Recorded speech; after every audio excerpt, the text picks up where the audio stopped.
So we'll begin with this. June 8th of 1958, so this is actually before the church was chartered. Shallowford Road was a dirt road. At the intersection of Briarcliff and Shallowford, there was a farmhouse that belonged to a man named J.R. Carmichael and his wife Norma.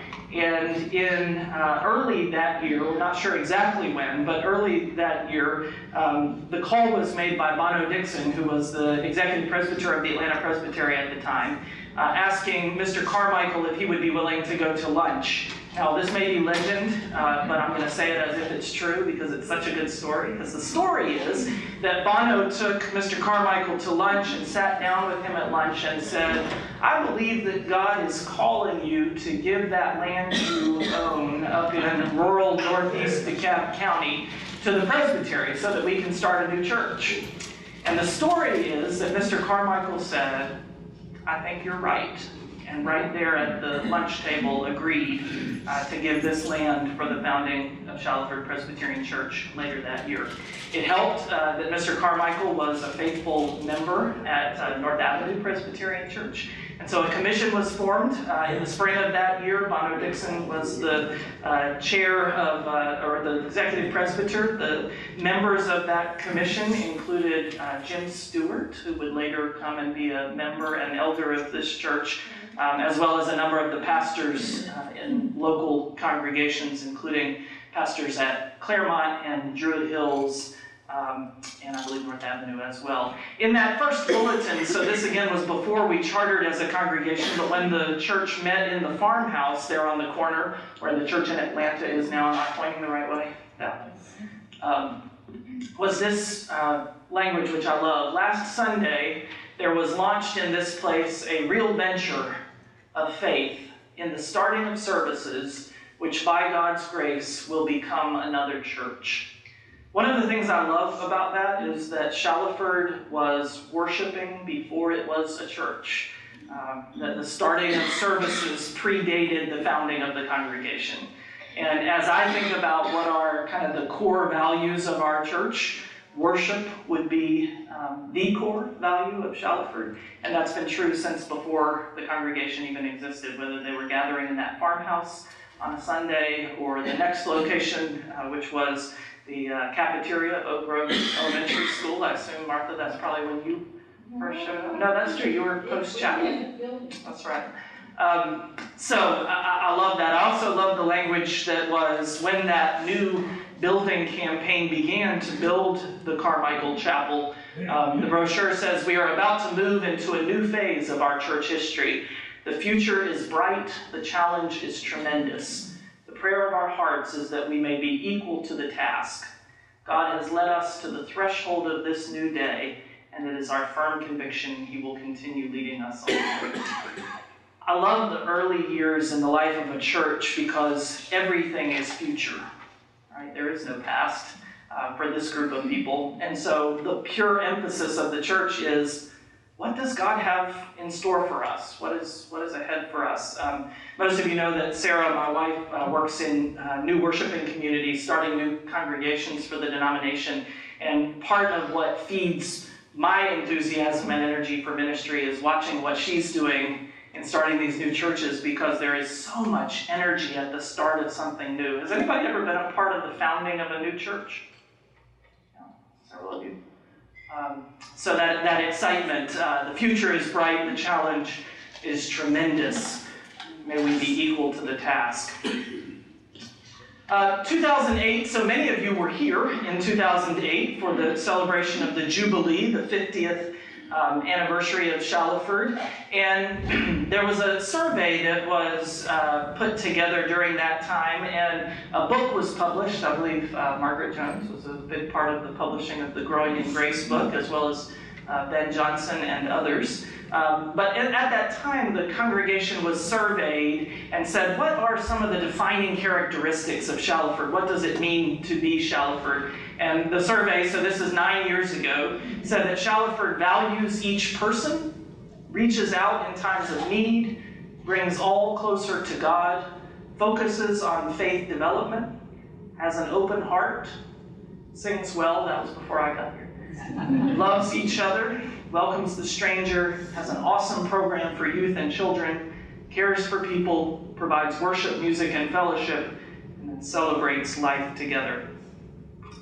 So here again, I think whether that survey was taken in 1958, or 68, or 78, or 88, or 98, or 08, or now 18, there are some core values that tend to be unchanging in the life of the church. And I think for Shallowford, so much of what has been the core of who we are continues to be the core of who we are as we approach our 60th anniversary.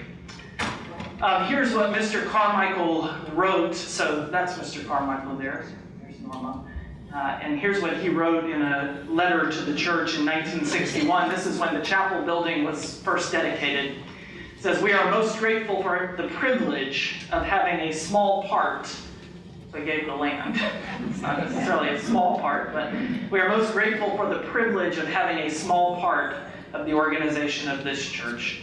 May each one be richly blessed through the service and spiritual growth of Shallowford Church to the glory of God through Jesus Christ.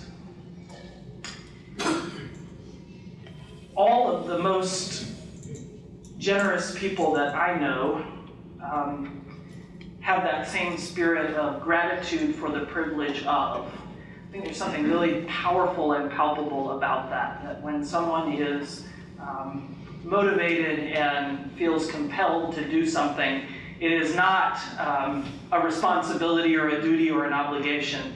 We are grateful for the privilege of having a small part.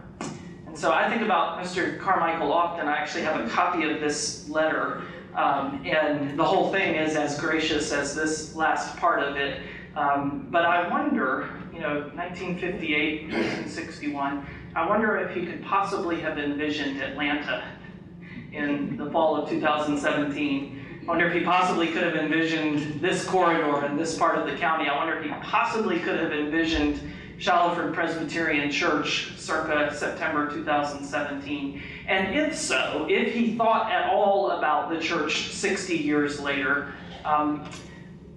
what he saw, what kind of entered his field of vision and his mind. And I pray that just as those first members prayed that they would be equal to the tremendous challenges, that we have that same prayer that we are equal to. I do think about that last sentence, may each one be richly blessed through the service and spiritual growth. That could be a mission statement for the church. It's not unlike our mission statement. May each one be richly blessed through the service and spiritual growth. So that's a little bit about our deep roots as a congregation way back to July of 1958, and we will have more time to explore that as we celebrate our 60th anniversary next year. But I do want to turn to some words of Scripture that will frame our conversation as we look at the present and then into the future. And this is a painting of a story in the Gospels. Does anybody want to guess? And session members who were present for our exploration are not allowed to respond. Anybody want to guess what story this picture represents?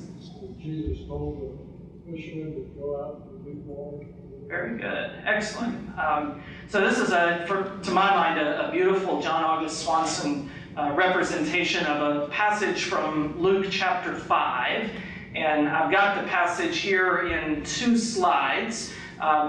Once while Jesus was standing beside the lake of Gennesaret and the crowd was pressing in on him to hear the word of God, he saw 2 boats there at the shore of the lake.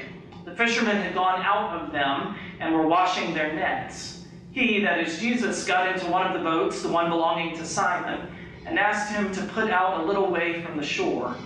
Then he sat down and taught the crowds from the boat, and when he had finished speaking, he said to Simon, "Put out into the deep water and let down your nets for a catch." Simon answered, "Master, we have worked all night long, but have caught nothing. Yet if you say so, I will let down the nets." When they had done this, they caught so many fish that their nets were beginning to break. So they signaled to their partners in the other boat to come and help them, and they came and filled both boats so that they began to sink. But when Simon Peter saw it, he fell down at Jesus' knees, saying, "Go away from me, Lord, for I am a sinful man." For he and all who were with him were amazed at the catch of fish that they had taken. And so also were James and John, sons of Zebedee, who were partners with Simon. And Jesus said to Simon, "Do not be afraid. From now on you will be catching people." When they had brought their boats to shore, they left everything, I'm assuming that includes all those fish, and followed him. So just a couple of questions as we explore this text a bit. How would you describe the call, or perhaps it should be plural, the calls that are offered to Simon in this story? What is Simon called to do? Follow him. Yes, so the last call is essentially follow me, come be a part. What else? Right, to go out into the deep water to fish, right? What other calls are offered to Simon? Yep, to become a people fisher rather than a fish fisher. To follow God's direction to go on the other side of the boat. Right, to follow God's direction. To have faith. To have faith. What is his response? Or again, maybe the plural is better. What are his responses? Because Simon really has several different responses in this text. Doubt at first. Doubt at first, yeah. Many times I regret that we don't have audio recordings of these stories, because I would love to hear the tone of Peter's voice, Simon's voice, when he says, "Master, we have worked all night long and caught nothing, yet if you say so." I can sort of hear it in the voice of a teenager. You say so. Or, "Master, we have worked all night long." Tom Long says that the way that Simon might have said it is, "We do this for a living, buddy, not just on the weekends." And there is that word, "yet," that seems to shift things for Simon. "Yet, if you say so." So yes, there's this initial response of at least skepticism, if not outright doubt. What are other responses Simon gives? He acknowledges this. Yeah, why does he do that? Simon Peter saw it. He fell down at Jesus' knees and says, "Go away from me, for I am a sinful man." Where does that come from Peter? What is his sin? The sin of doubt. Is that similar to the uncleanliness of people that you have to separate from? Yeah, that sort of trying to push Jesus, the Holy One, away from his sinfulness. So that same ritual purity law. I'm unclean, you're clean. Maybe he had a clue of what was going to happen. He said, "Yes, then go away from me." That's a great point. So if you didn't hear Barton, he said maybe he had some clue about what was going to happen if he did follow. And so he says, "Jesus, just get on out of here." The one thing that we miss sometimes is that before Jesus makes your life joyful and fulfilling, Jesus often makes your life difficult.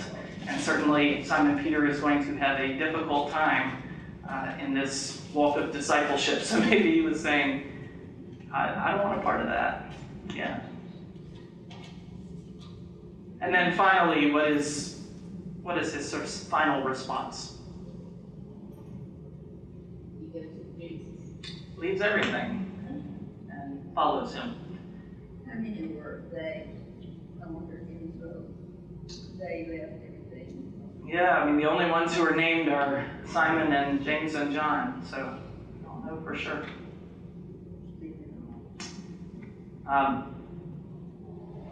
And then that final, I want to point out that promise. Then Jesus said to Simon, "Do not be afraid." And it's an interesting response from Jesus, because Peter has not mentioned being afraid. Right? He hasn't talked about fear. He's talked about being sinful, or he's talked about sort of resisting, or at least it seems to be resisting. But what Jesus picks up on that Peter could not have even named for himself at that stage is this latent fear. So it leads me to ask, as Jesus offers this invitation that begins with the promise, do not be afraid, what might Simon be afraid of? The unknown. The unknown. I think that's right. That's right. Yes, so maybe that he wouldn't be enough. Maybe self-doubt, not just doubting Jesus' call, but also doubting his own ability. But he also saw how many fish were caught and the boats were sinking. So he may not have been able to wrap his arms around just what a great opportunity this is going to be. Yeah. There is fear of failure, and then there's fear of success, right? No? Well, I think he was afraid of the holiness that he saw. He recognizes Jesus is from God, or maybe God himself, and in Jewish theology, God was separate from the people, because God was holy and the people were not holy. And so maybe his fear comes from that. And Jesus said to him, don't be afraid. I'm with you. I'm here for you. That's great. Any and all of those can be true, and of course the sources of our fear are not always known even to us in the moment, and are often complex and varied, right? That we're afraid of multiple things at the same time, often, and that's why our minds tend to race. So I don't know for sure what Jesus is responding to. I do know that Jesus' response is the most common command in all of Scripture. Do not be afraid, fear not, is the most common command, not just on the lips of Jesus, but on the lips of the angels and in God's own voice throughout the Old Testament. Do not be afraid, do not be afraid, do not be afraid. And I think whenever we're talking about vision and planning for the future, beginning with that command, which is also a promise, is a place to start. Faithful vision requires a fearlessness. Requires facing our fear and moving forward despite it. And here again, I think about 1958, and I think about the city of Atlanta in 1958, and I think about the fears, and I think about the challenges, and I think about what was in the air in June of 1958 in Atlanta, Georgia, and how these folks who put everything into founding a new church thought this place might somehow contribute to the well-being, the shalom, the wholeness of our community, of this part of Atlanta and of the wider world. And it seems to me that it did take a certain overcoming of fear. One of my favorite stories, and again, I don't know if it's true or not, but Clay Kane used to tell me this story. In fact, he told me this story the last time I saw him before he died. He said that when they were raising the money to build the education building, essentially the space that you're sitting in now, he said we had a meeting, and I might get the numbers wrong, but I think he said 60 people, 60 men, I think he said, showed up for the meeting and were told that they needed to raise $6,000 in order to build this space, to build the education building, or at least to get started on it. And that they went around the room, and each of those 60 men said, I can do 100. And by the time they reached the end, they had raised that $6,000 to build the education building. There is a fearlessness that comes in trusting that from now on you will be catching people. In other words, there's a fearlessness that is required to leave everything and follow Jesus. And it's that fearlessness that I want to focus on for just a moment. So these words are mine. First, before the catch, before the confession, before the call, these fishermen must leave something less tangible behind. The decisive moment comes when Simon agrees to leave the shore behind and venture into deep water, obeying a command from Jesus. With that, he and the other disciples make the decision to leave behind preconceived notions and ingrained ideas. It is this leap of faith, this decision to trust, that makes everything else possible. It starts with leaving the shallow waters of that's the way it works, that's the way it has always worked, and entering the deep wells of new possibility. I think there's a lesson here. So there's these wonderful, leavings that happen. He leaves his possessions, his family, his boats, his fish, his profession, and all of that. But before you can leave anything else behind and follow Jesus, it seems to me you have to be able to leave behind what you think is the way things must always be. And so when Simon says, Master, we've been fishing all night and haven't caught anything, but if you say so, we'll give it a try. And it's that releasing, I know how this has to happen because this is the way it has always happened. You all have heard the phrase that the 7 most deadly words in the history of the church are, we've always done it that way before. Embracing new possibilities is what makes it possible for a church to continue to exist. So these deep wells of new possibility, and I want to say something else about depth, and I actually want to say several things about depth, but before we get to a little bit of a picture of Shallowford in 2017, if I were to name the unique ministry gifts of Shallowford, without getting into the specific ministries, which we will do, I think I would say 3 things. And this is dangerous because I'm going to leave something out, but these are 3 gifts that I think Shallowford uniquely has in our context, time, and place. The first is that it's a neighborhood community. Whether you live in this neighborhood or not, Shallowford is situated in a neighborhood. Martin has told me before that he gets to live, work, and worship within how many miles of your home? 5 miles of your home.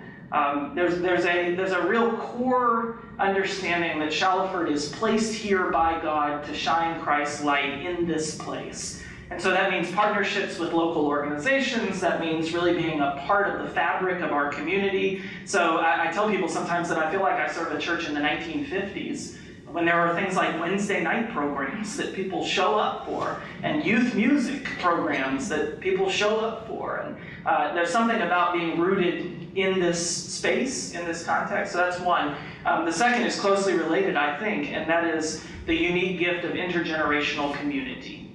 I've said it many times, but the fact that some of my 4-year-old son's best friends are in this room, and none of you are, well, some of you are close to 4, but most of you are quite a bit older than that, is my greatest joy in being a part of this community, is the intergenerational aspects, and I do think it's unique.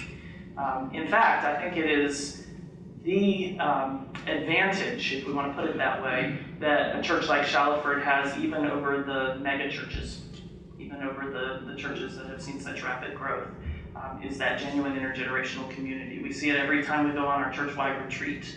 Next year, Labor Day weekend, see you all there. That intergenerational piece. And then the third piece is depth. So another Tom Long quote for you. He says, you could walk across the contemporary theological landscape in America without getting your ankles wet. What I think he's saying is that most of the theological and even scriptural reflection that you hear in the church today is shallow. Without picking, eight steps to your best life now. We're just going to all be happy and positive, and and we're going to read the Bible looking for these little elements that we can pull out of it that make us feel good. There seems to be a lack of places of genuine, deep engagement, not just with each other, that's that intergenerational and neighborhood piece, but also with God, that genuine, deeper engagement. So I think those 3 gifts would come to mind for me: neighborhood-centered, intergenerational, and deep. In fact, I think it was back when he was maybe in 5th grade or so. It's right after the Paget family came to Shallowford. He said to his mother, Ben's a kind of a wise kid, and he said to his mother, I think that Shallowford needs to rename itself. And she said, what do you mean?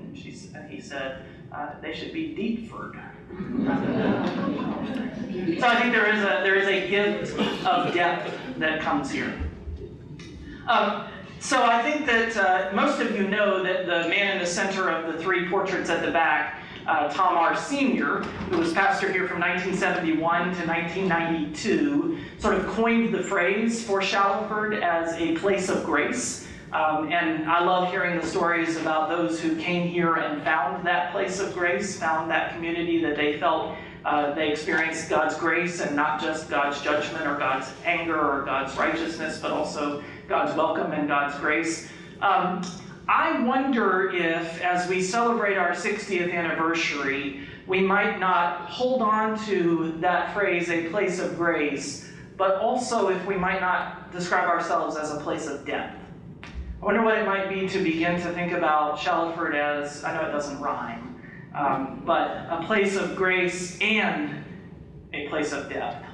I think it's a part of our history and our foundation. I think it's a part of the Presbyterian movement, actually, around the world. Marilyn Robinson, my favorite Presbyterian and Calvinist writer, says that there is within the Reformed tradition a prevenient courage, that there is something about our tradition that leads us to be courageous in our faith. So there's something about our history and our foundation that leads us into deeper engagement, and certainly the history of Tom's ministry here over 21 years, which was the time of most rapid growth and one of the times of great vitality in the life of the church, was really codified, and that place of depth, that deeper engagement. Tom's great gift was in his preaching, and there's something about that deeper reflection that comes from good preaching. I also think that we could be described as a place of depth in our mission and in our ministries.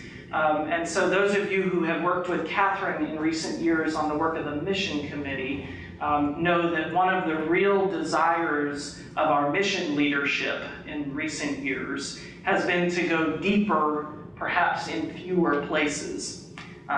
That does not mean that we would be sort of actively eliminating partnerships, but really looking for those places where we can go deeper than sending a check, or where we can go deeper than sort of a quarterly email or something like that. What are the ways in which we can really be in relationship with the mission partners that we seek to serve and allow them to serve us as well? So that place of depth. I think about it in our ministries, and I think about the kinds of deeper communities that have been built through smaller group gatherings. I think about, John, how long has Pairs and Spares been in existence?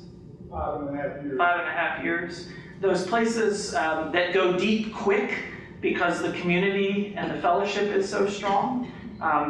We're kind of constantly trying new opportunities to go deeper in relationship with each other. I also think that our context and our call is to a place of depth. And so I've mentioned kind of the contemporary theological and religious landscape as maybe being a little bit thin or a little bit shallow. But I also think that applies more widely perhaps than just the church community and the religious world. I think that there is a shallowness in our relationship with one another across the board.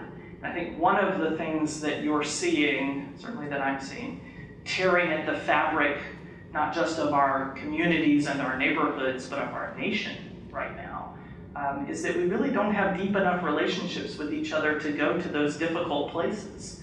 And so what would it look like to seek depth in this context with people who may not see the world exactly as you see the world? Right? What might it look like to choose relationship over getting to be right all the time? What might it be to seek out depth with people who are different from you?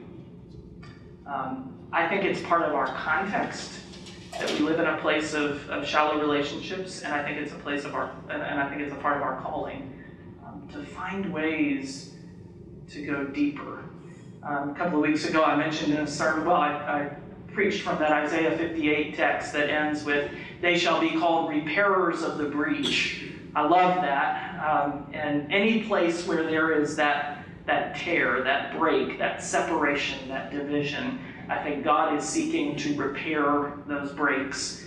And what Isaiah is saying is, we, God's people, are going to be called repairers of those broken places. And so what would it look like to commit ourselves to a deeper relationship with one another that might enable us to have those kinds of conversations that don't just happen after 5 minutes of knowing each other.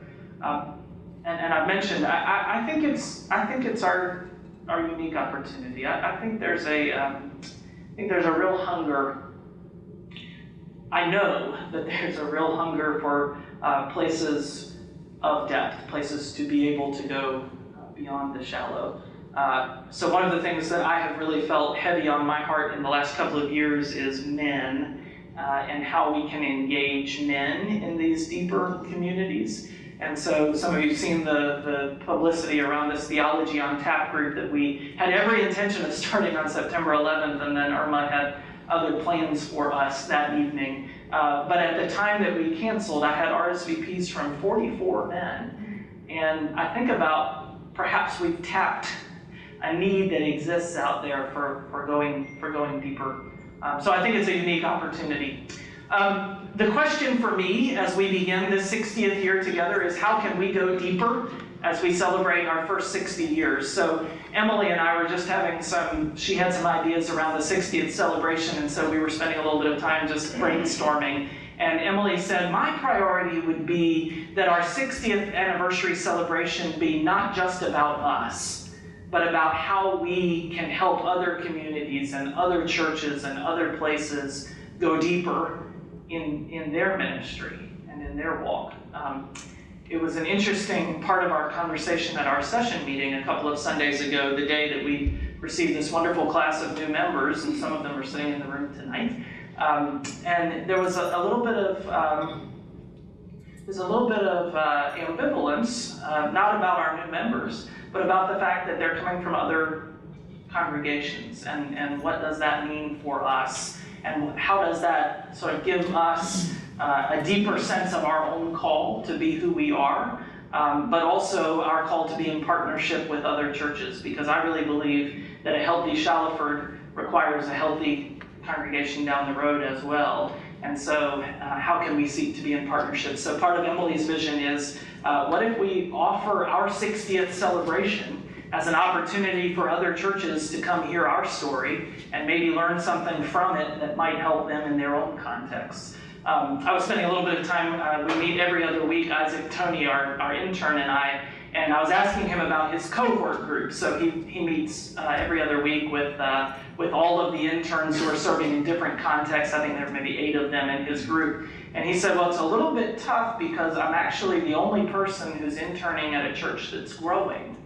And he said, so there's a lot of negativity in our discussions and in our gatherings. And he said it's a little hard to be the one person who's sort of the outlier on that. And I said, I wonder, just constantly I'm sort of obsessed with this question of how we can help the wider church, even as we seek to go deeper.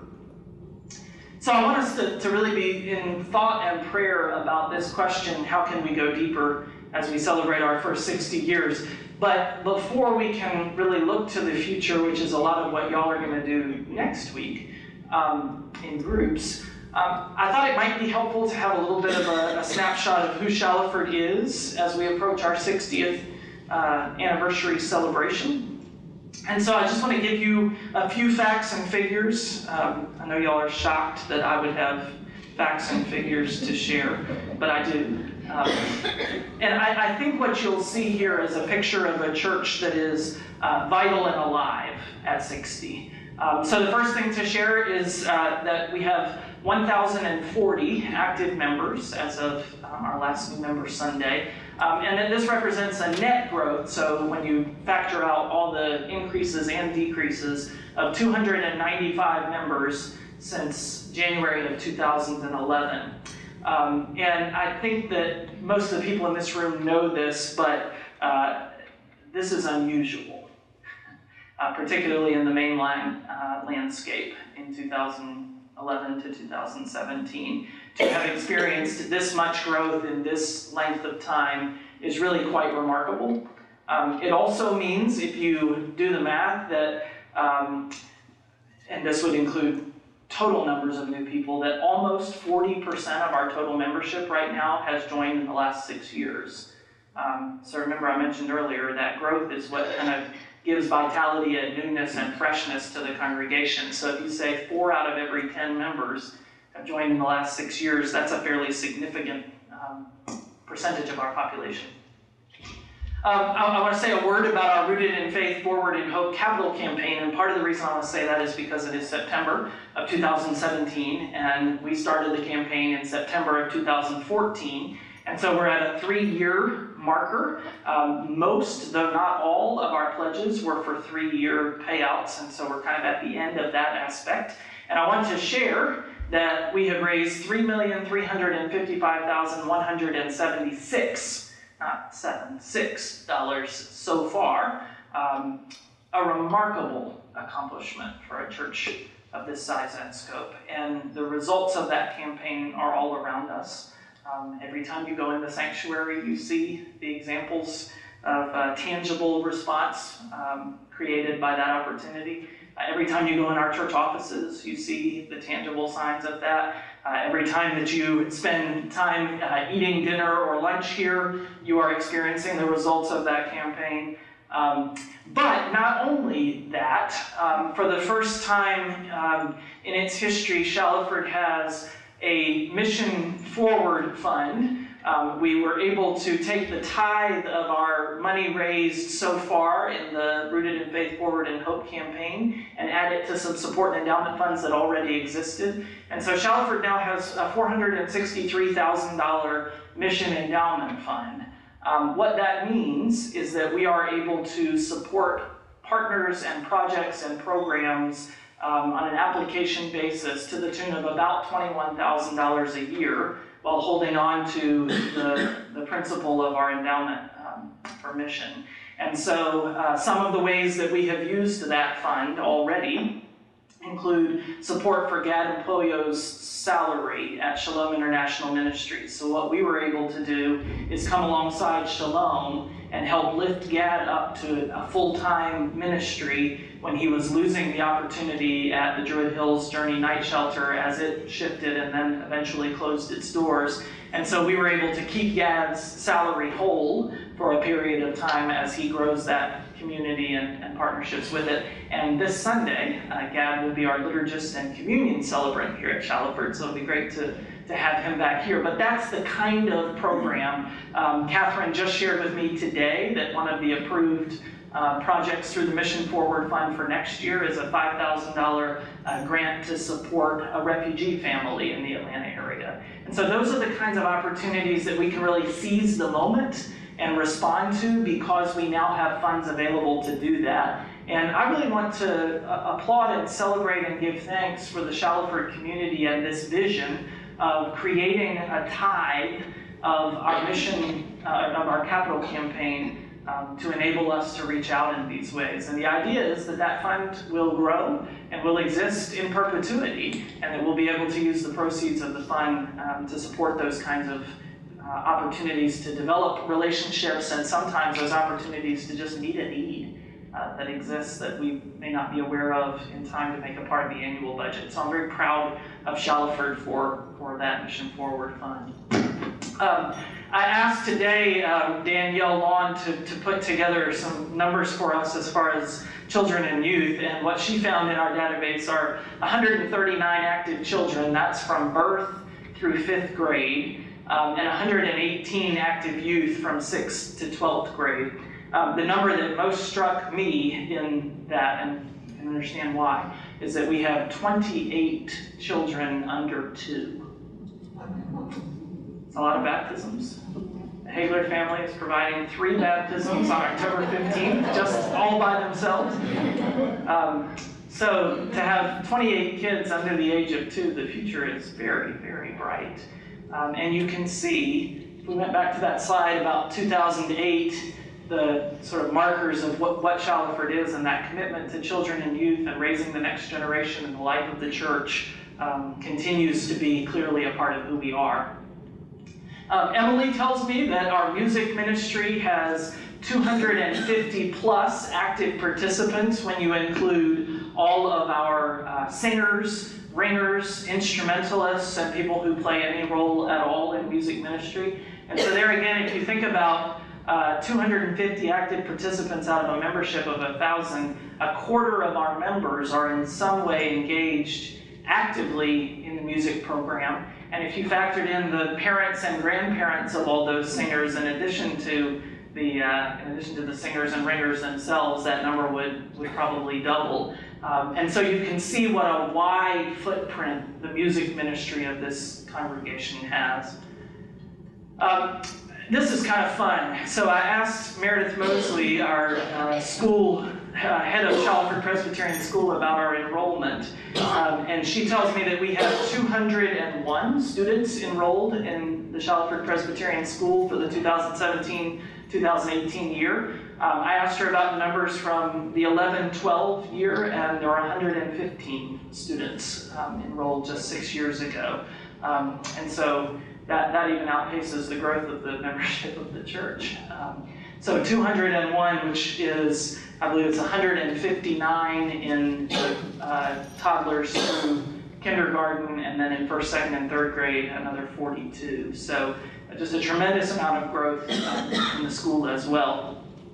And we just found out in the September session packet, the prayer shawl ministry included in the congregational care report told us that we have now distributed in the course of the prayer shawl ministry over 2,000 prayer shawls. And I imagine if I asked to, anyone raise your hand if you have received or given a prayer shawl to someone. Isn't that extraordinary? Prayer shawls have been, and what a gift they are as well. So, of course, we know that, and our average worship attendance, this is for 2016, is 514 on the weekends. So that's average weekly attendance. So I think we all know that numbers are not the only way to tell the story of depth, and yet I think there is something about knowing these kinds of things and what we're about and what we're trying to do that does help to give us a picture of what is the core of Shallowford. I shared with the session at our meeting in September some wonderful and wise words from my friend Casey Thompson, who's the pastor at Wayne Presbyterian Church in Wayne, Pennsylvania, and I want to share them with you all this evening. The title of his article is "The Surprising Benefits of Evaluation." He says, "Once in first grade, my teacher asked the class what each of us wanted to be when we were older. Cindy said a firefighter. Mark answered a teacher. Stephanie wanted to be a princess. Then our teacher turned to me, 'Casey, what do you want to do when you grow up?' I said, 'I'd like to spend my life propping up an institution on life support, squeezing out the last bits of life from it so that it can continue to overserve the wealthy and underserve the poor. In short, Mrs. Cunningham, I'd like to be a pastor.' In retrospect, I might have been a cynical child. Perhaps you were as well. It would explain why the Church of Jesus Christ seems to have a problem with cynicism now. Cynicism happens when our hopefulness deflates, and it seems to me much of the church's hopefulness has deflated. We're wondering how to do ministry when the tested traditional methods don't work anymore. We're wondering how to keep this marvelous institution alive that introduced us to the very thing we love most in life. As it gets harder to do, we get more cynical. I too am prone to cynicism, but I love pastors, most of us, and elders, more of you, and congregants, nearly all of them. I don't want the church to lose hope. What I have discovered in my time working with this cultivating ministry group is that there is an unexpected benefit to evaluation, to considering numbers and storytelling. Evaluation is not just a way to gauge the effectiveness of a ministry so that it might be tweaked toward perfection. It actually returns us to the theological question at the heart of vocation, a question so fundamental that we ask first graders so they'll have enough practice answering it by the time it becomes pressing. What do we want to be when we grow up? How do we want to spend our time?